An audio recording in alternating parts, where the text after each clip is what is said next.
Warning, the views and opinions expressed in this presentation are those of the producer and those appearing in the show and do not necessarily represent the views of DerryCam, the Town of Derry, or any of its staff or affiliates.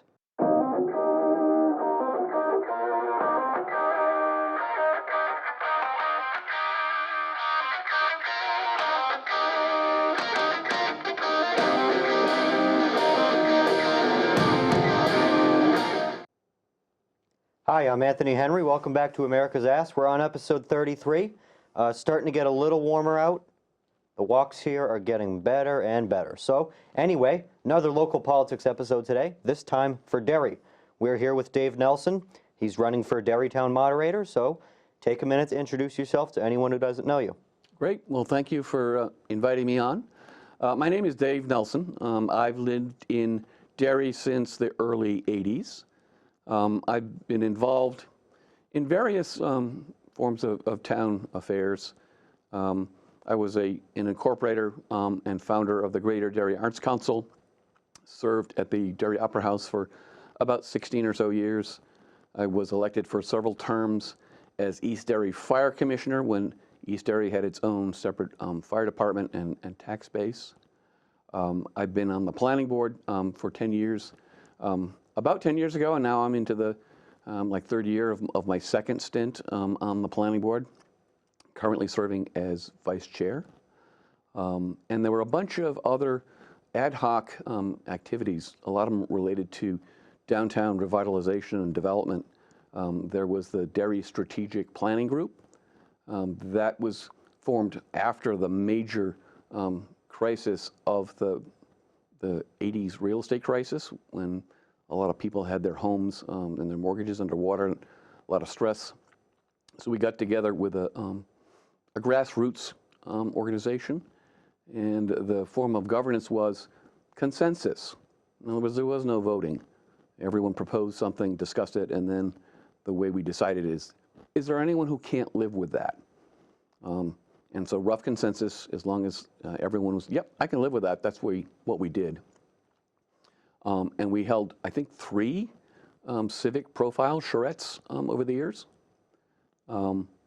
Those were facilitated by professional folks from the UNH Cooperative Extension, and it helped form a community consensus on what Derry wanted to do going forward.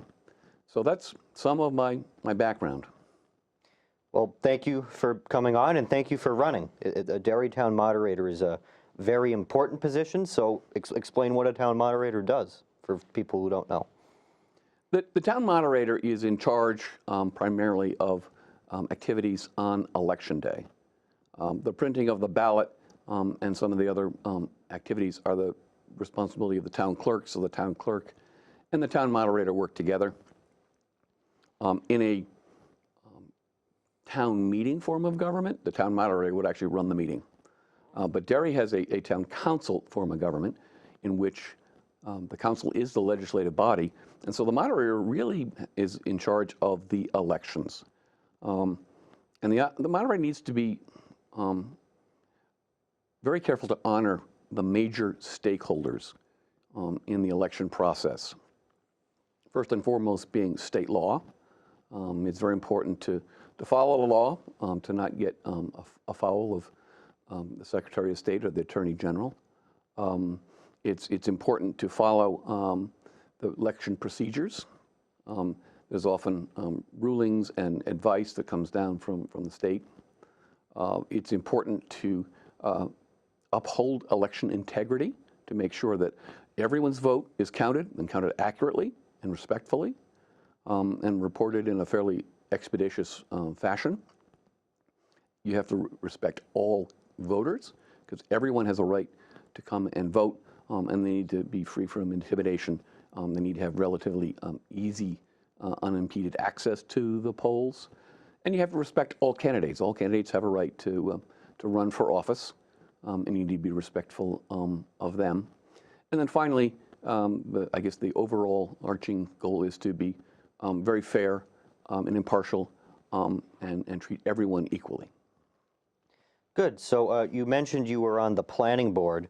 A lot of people have probably heard of a planning board, but might not necessarily know what they do or how they operate. So for anyone who doesn't know how they operate, what do they do? Sure. The planning board has two modes of operation. Most of the time is spent hearing applications. That's what we call a quasi-judicial mode of operating. The planning board sort of sits as a panel of judges. There are applicants that come forward. They want to have a plan approved, subdivision approved, some other action that under state law requires planning boards to issue approval. And they provide testimony, they provide documentary evidence, they provide reports, traffic reports, wetland studies, all sorts of technical information that may apply to the subject matter. They come and present that material. The town has its own external consulting engineer that also comments on what's being presented in a written report format. Abutters and the public are allowed to also comment on the plan and ask questions and raise issues about potential impacts and suggest potential mitigation. And then at the end of the discussion, the planning board then has to vote on exactly what to do with the application, taking into account all the evidence that's presented, not dealing with personal opinions, but dealing with factual information to the extent humanly possible.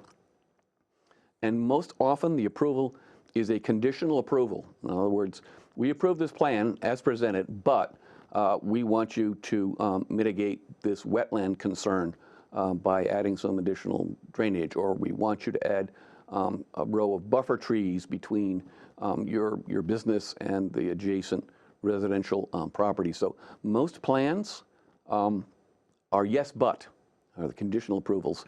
Very rarely do we actually reject any plan because it's usually well vetted by the applicant's engineer, by the town staff, and the town's consultant engineer. The other mode is where we suggest amendments to the regulations, the land development control regulations for site plan, the dairy zoning regulations, and those are more discretionary, and we're attempting to follow the master plan, which is built with lots of citizen input, and we want to make sure that the regulations that the town has in place to control the development of the town and development of properties in the town, to the extent possible and lawful, follows the goals of the master plan. So those are the two major roles the planning board has. And one more thing I thought of before we get into town issues. What's the difference between a planning board and a zoning board? So the planning board deals with subdivisions, the subdivision of land into smaller parcels so they can be conveyed separately. It deals with site plans for commercial development and site plans for multifamily residential 3 or more units. We don't regulate single family or 2-family homes. The zoning board I think it's technically called the Zoning Board of Adjustment, ZBA. Yeah.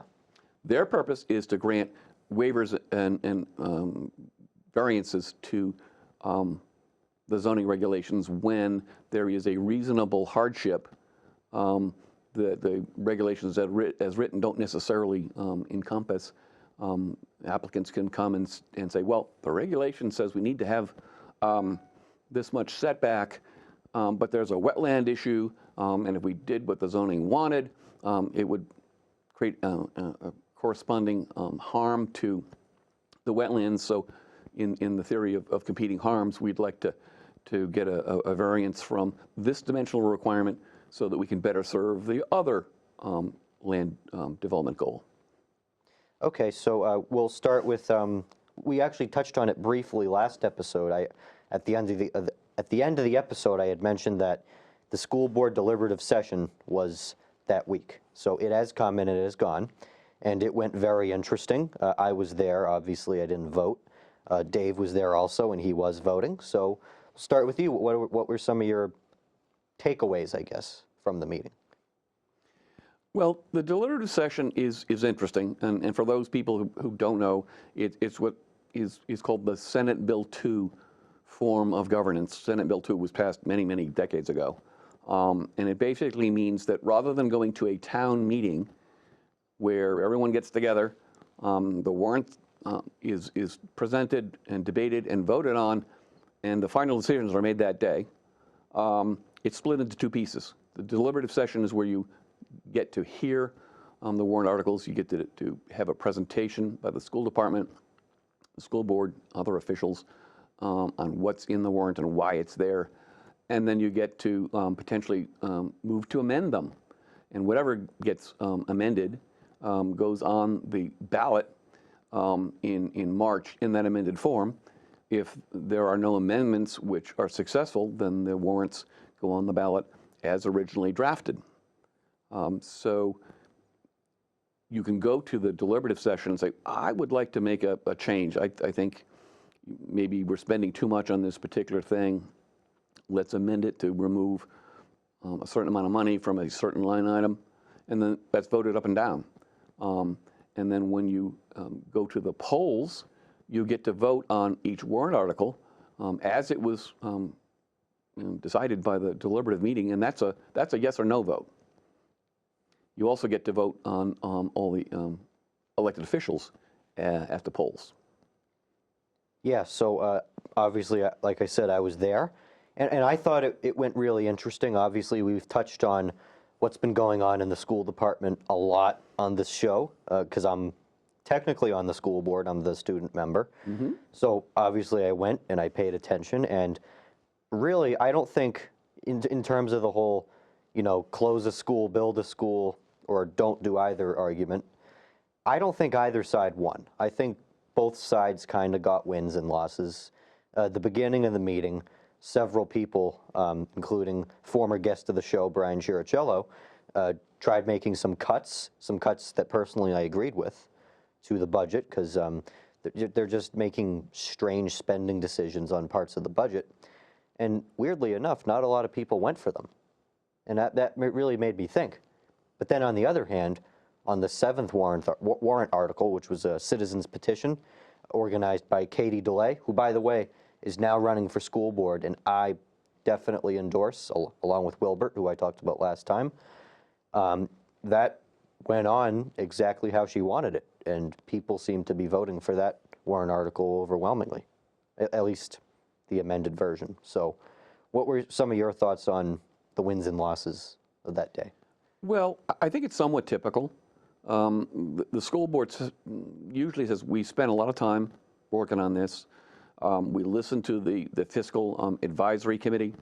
We listened to all of the professional experts, the folks who draft building plans and facility studies and demographic studies for enrollment, and we come up with what we think we need. And there's always differing opinions about how much money should be spent on anything. So to expect unanimous consensus on a budget is tough. But I think what made it more difficult this time is the large amount of capital repair money that was being requested for all the schools, as well as a bond to build a new school. And honestly, I think the school board is kind of in a no-win position with regard to the facilities, because previous school boards have kicked the can down the road in terms of maintenance.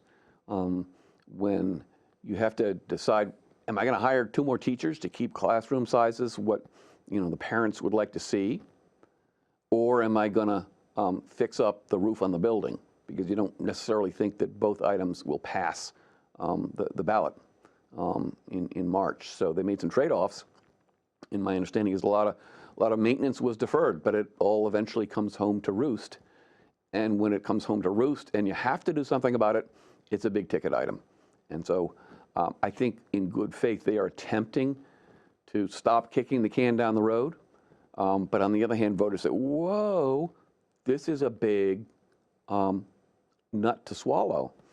We had something like an 8% increase in the dairy tax rate last year, and depending on what the voters actually approve at the ballot, on the ballot in March, it could be another 8% for the coming year. And so that's a large tax increase in a relatively small amount of time. And I think some of the people, especially those who are more familiar with the way the town does its capital planning, said, smooth it out. Do one bond and finish up that, and then when that expires, do another bond. Level fund your capital, as opposed to ignore capital spending to the detriment of the facilities for a long time, and then try to play catch up all in 1 year. Yeah, and I think another thing that people have problem with is the emotional aspect. When we were talking in the hall, you said people tend to vote more often when they're angry, and people are definitely angry about some of the school closures. And one reason is they may be attached to the school. They have kids in the school. I personally went to South Range. One of my editors, Kyle, hi Kyle, he went to South Range as well. So I hear Kyle laughing. So yeah, people are attached to their neighborhood schools, and they just don't want them to close for that reason. Maybe they need repairs, maybe they don't. But personally, and just my opinion, I don't think the school board has given enough actual evidence as to why it should close. And when people try to, counter them at meetings, kind of like the deliberative session, they're very standoffish, and they kind of deflect the questions or, be rude to the people. And I think that's not right. Well, yeah, people really like community neighborhood schools. We like to think we're small town New Hampshire. Now, Derry's the fourth largest community in the state, so to some extent that's just fond remembrances. But there are still a lot of community and neighborhood-based facilities in Derry, and we're fond of them. I can't really speak for the school board, but what I heard was that the reason for closing schools was sort of a good money after bad kind of argument, that for the same amount of money you could build a new school which has more modern features and facilities than it would require you to spend to fix up 2 or 3 other schools which have been neglected for a while. So I think it was mostly a fiscal efficiency argument. But yeah, that ignores the neighborhood school emotional attachments. So kind of steering away from the schools and moving more toward the town, last year during our local election, we had a large snowstorm, 3 feet of snow on election day. And it definitely affected turnout. You ran in that election for moderator, and I believe lost by 30, 40 votes. I think it was 36. Okay, yeah. But so, who's counting? yeah, so you're running again this time. I don't want to say what would you do differently, because you did a really good job last time in the campaign, but what are you running on this time, I guess you could ask? Well, my platform really hasn't changed because, as I said in the sort of the opening remarks, the law tightly prescribes what the job is. It's really about accommodation, fairness, and properly managing the process. There's really no discretionary decisions that go into it in large part. And so the promise to be fair to everyone is really the bottom line last time and was this time. And yeah, I stood out pretty much all day in that snowstorm in my lime green rain suit, holding a sign in the little campaign line there. And that was exciting. I suspect that there was some lower turnout. There were people who had trouble navigating the roads because not only was it snowing, but it was also very slippery. And probably some of the maybe elder folks who would be a little more intimidated by driving in dangerous snowy conditions. Maybe some of them didn't come out. So I think it's a numbers game in terms of turnout. Will this time be any different? I don't know. Last time, somewhat to my surprise, I was running against the appointed incumbent, Lisa Hultgren. This year I am running for effectively an open seat because Lisa isn't running against another person who was also running, I think, for the first time this year. So we'll see. So during last year's election also, it was, not only was it very low turnout, but the buildup, it was a very negative campaign, not necessarily the moderator position, but the council positions and the school board positions were very negative, particularly on Facebook, which is not really surprising. Social media has really become the Wild West. I've seen it this year because I'm helping with a lot of the candidates, including you this year. It gets very bad very quick. So what are your thoughts on social media campaigning and how it's different from, like, door knocking, stuff like that? Well, I learned from Paul Needham, who was a counselor years and years ago, that you lose based on your negatives rather than winning based on your positives. And people do negative campaigning because it works. Sort of a sad commentary that we're that much influenced by negative campaigning, but it does work. I've also noticed that the town races are becoming more partisan, even though it is a nonpartisan system of government. I was sort of surprised when I ran last year that I had opposition research against me, and the Derry Democratic Town Committee on their website had some negative information about me, some of which was not true. But it surprised me for a moderator race. However, I think that's where the electorate is going. I think that's where campaign strategy is going. And social media just accelerates that. Definitely. And oftentimes well, not oftentimes, all the time, it sways the way people vote. And it affects turnout as well. Take the 2 town council races last year, for example. Jim McEachern beat David Clapp by 10 votes. I believe Dave Granessi beat Richard Tripp and Tom Carden by like 30 votes or so, I think. So, and both of them had a lot of stuff being said by their opponents against them. So, and that's not to mention the school board side last year with, there was 6 candidates last year. That was very bad because one of the candidates was Kearney Picorni, who knows how to use social media to his benefit, and he's not running again this year, but it got very ugly last year. So obviously you didn't really do much negative campaigning, and I don't think you will. You're not that type of person. But, what would do you expect anything this year, given all the, controversy around town within the schools? Not necessarily the town right now, but. Well, I'd be guessing, but I would not be surprised if there is some negative information that is attempting to support the opponent over me. I'm not going to do that, especially for the moderator role. I think that the moderator has to be above that sort of thing in order to have the confidence of everyone who's a stakeholder. And so I'm just going to tell you what I promised to do, how I promised to do it really well, because I have skill sets that are appropriate. I'm really good at parsing and understanding state law. I'm really a very process and detail-oriented person.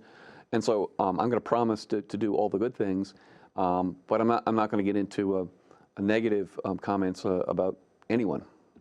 Yeah, and that's how it should be, like you said.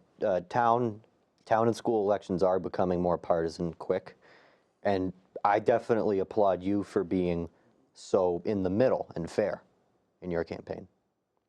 So I guess going to the town side briefly, I don't know how much you keep track of the council, but is there anything you'd be watching once this new council is seated? Obviously, Phyllis Katsoukaras is retiring. It's going to be the first time in a long time she's not on the council, and I don't expect her to run for state rep again either. But is there anything you're watching for?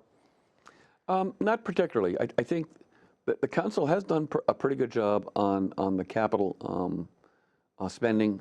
Their 30-year capital plan is well thought out. It actually comes on an advisory basis before the planning board every year before it goes to the council, so we get to see it in some detail. I'm not aware of any divisive social issues that would likely cause interesting debates at the council level. And certainly the town's tax cap helps with controlling the operational spending. So hopefully it'll be another good year for the council. On the tax cap, not last episode, the one before that, we had Jim O'Connell on, who's the vice chair of the Manchester School Board, and he brought up Manchester's tax cap.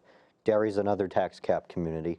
I know up in the State House, specifically the Senate, Senator Murphy from Manchester introduced a bill relative to the tax cap, you know, basically solidifying its place in the communities it's already in. So with the few minutes we have left, what is a tax cap and why does it work in Derry?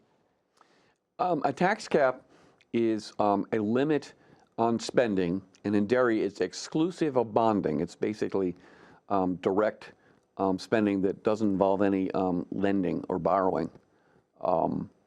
And it is tied to the Consumer Price Index, I think it's the regional one, with the theory being that the tax rate and therefore the tax bill that the average taxpayer is presented with does not go up faster than the incumbent rate of inflation, which is what we're trying to do at the national level.